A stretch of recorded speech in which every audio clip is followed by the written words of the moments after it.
12वीं कक्षा इतिहास का 7वां चैप्टर विजयनगर के बारे में आज हम विस्तार पूर्वक चर्चा करेंगे। जहाँ पे उत्तर भारत में उस समय मुगलों का शासन काफ़ी तेजी से फैल रहा था, उसी समय दक्षिण भारत में एक मजबूत साम्राज्य उभर कर आया जिसको हम विजयनगर के नाम से जानते हैं।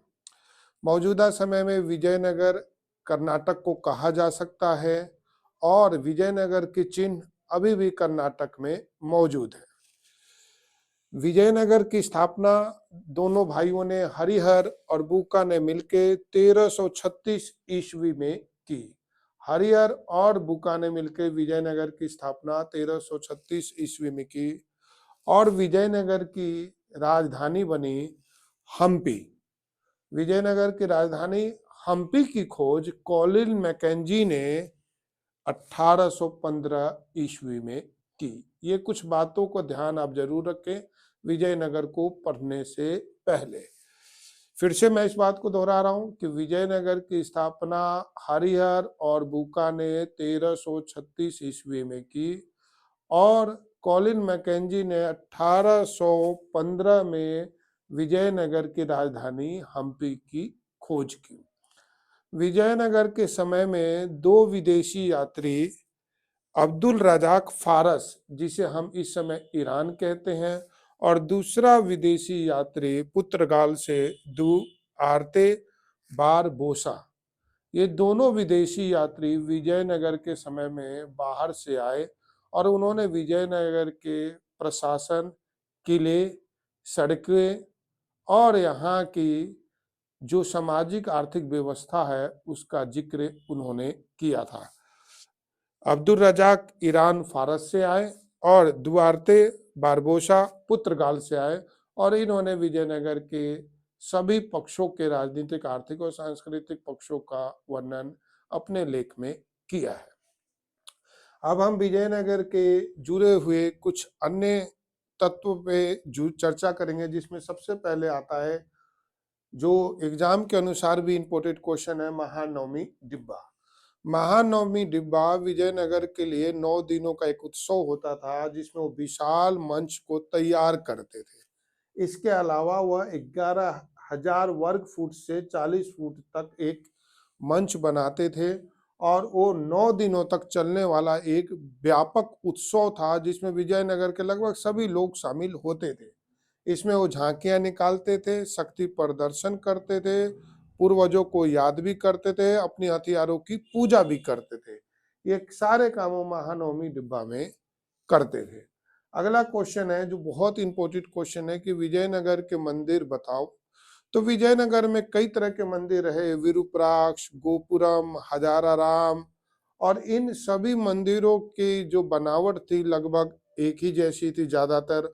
और विजयनगर के जो ये मंदिर थे वो भगवान शिव और भगवान विष्णु के समर्पित रहे।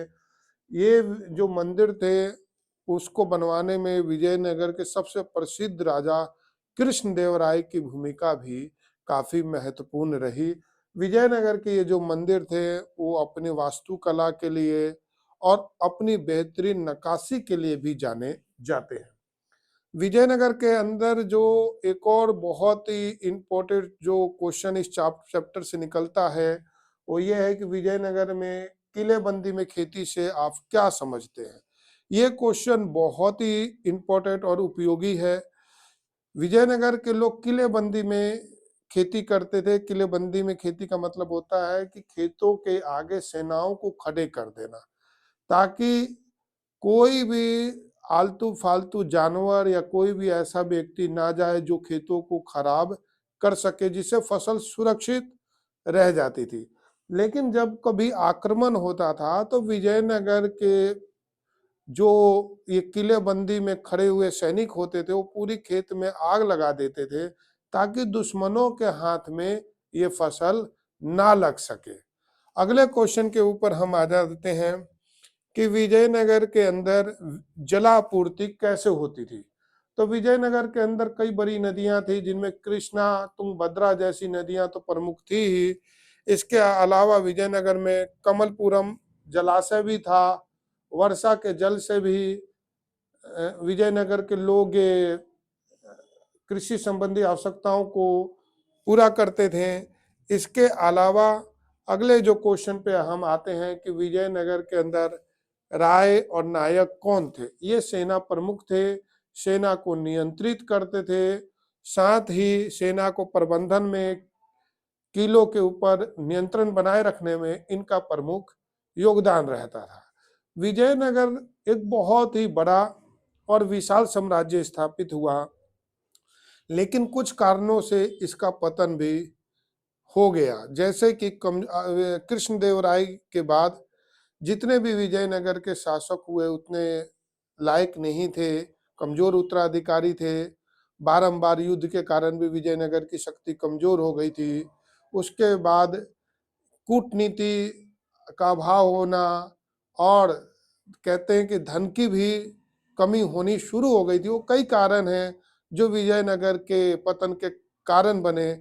लेकिन अगर इस पाठ के सबसे इम्पोर्टेंट क्वेश्चनों की बात हो तो किलेबंदी में खेती के फायदे और नुकसान, महानवमी डिब्बा, विजयनगर के मंदिर, इसके अलावा राय और नायक, ये इस चैप्टर के प्रमुख क्वेश्चन है।